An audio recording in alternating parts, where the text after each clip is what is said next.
Halo, Assalamualaikum warahmatullahi wabarakatuh. Kembali lagi di channelku Bidan Online.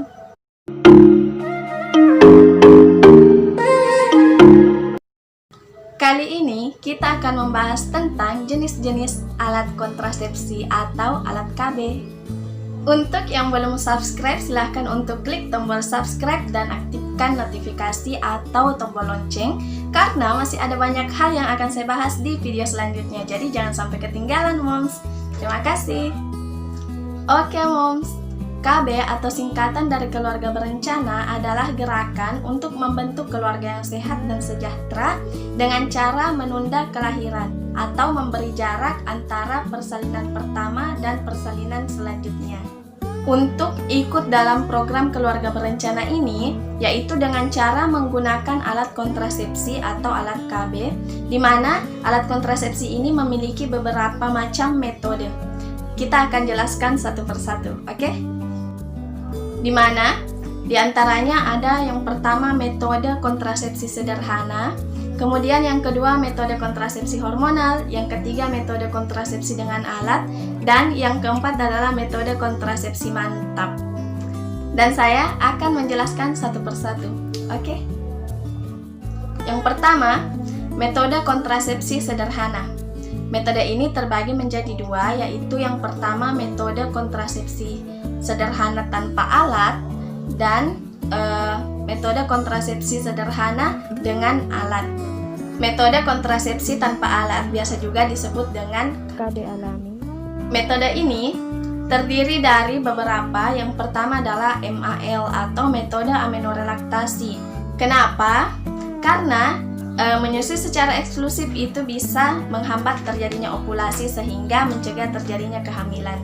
Yang kedua adalah coitus interruptus atau Senggama. terputus. Yang ketiga adalah dengan menggunakan metode kalender, di mana metode kalender ini hanya efektif untuk orang dengan siklus haid yang teratur. Sementara untuk orang yang haidnya tidak teratur itu tidak efektif untuk menggunakan KB kalender ini.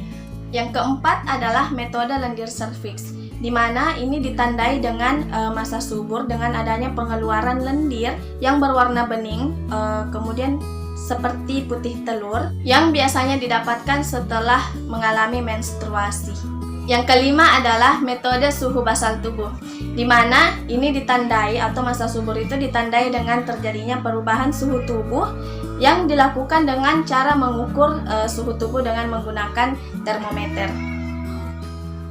Selanjutnya, metode kontrasepsi dengan alat yang terdiri dari yang pertama adalah Kondom. di mana ini berfungsi untuk mencegah atau menghambat masuknya Sperma. ke dalam tubuh.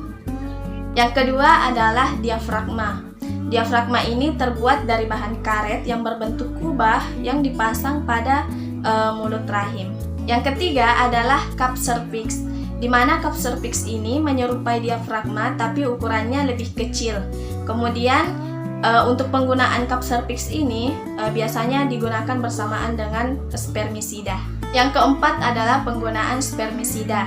Spermisida ini adalah produk yang bisa saja berbentuk gel, krim, busa yang mengandung bahan kimia dan diaplikasikan ke dalam vagina. Setelah membahas metode kontrasepsi sederhana, sekarang kita akan membahas tentang metode kontrasepsi hormonal atau metode kontrasepsi yang mengandung hormon. Metode kontrasepsi hormonal ini juga dibagi menjadi dua, yaitu metode kontrasepsi dengan hormon kombinasi dan hormon progestin. Alat kontrasepsi hormonal yang mengandung hormon kombinasi itu terdiri dari hormon progesteron dan estrogen yang terdapat pada pil dan KB suntik. Untuk cara mengkonsumsi pil yang baik dan benar, Moms bisa cek di video saya sebelumnya yang di sini. Dan untuk mengetahui informasi tentang KB suntik, Moms juga bisa cek di video saya yang ini. Metode kontrasepsi hormonal yang kedua adalah hanya mengandung hormon progesteron. Kan yang tadi satu adalah hormon kombinasi, kemudian yang kedua adalah hanya mengandung hormon progesteron atau progestin. Ini juga bisa didapatkan pada pil, KB suntik, dan implan. Moms juga bisa cek video saya tentang KB implan untuk mendapatkan informasi. Selanjutnya adalah metode kontrasepsi dengan pemasangan alat atau AKDR, alat kontrasepsi dalam rahim, atau bisa juga disebut dengan IUD atau intrauterine device. Metode ini juga terbagi menjadi dua, yaitu IUD yang mengandung hormon dan IUD yang tidak mengandung hormon. Untuk informasi lengkap tentang penggunaan IUD, Moms bisa cek di video saya yang ini. Yang terakhir adalah metode kontrasepsi mantap. Kenapa dikatakan metode kontrasepsi mantap? Karena metode ini hanya dilakukan oleh orang-orang yang sudah yakin untuk tidak ingin lagi memiliki keturunan. Kontrasepsi mantap ini terbagi lagi menjadi dua, yaitu MOP dan MOW. MOP itu adalah metode operasi pria atau vasektomi, yaitu dengan memotong atau mengikat saluran vas deferens sehingga Sperma. tidak dapat keluar.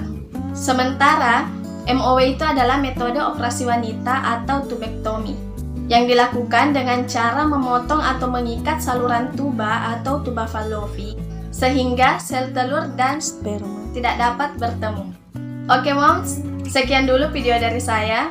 Apabila Moms merasa bahwa video ini bermanfaat, jangan lupa untuk klik tombol like dan share agar banyak orang yang mendapatkan manfaat dari video ini. Terima kasih. Wassalamualaikum warahmatullahi wabarakatuh.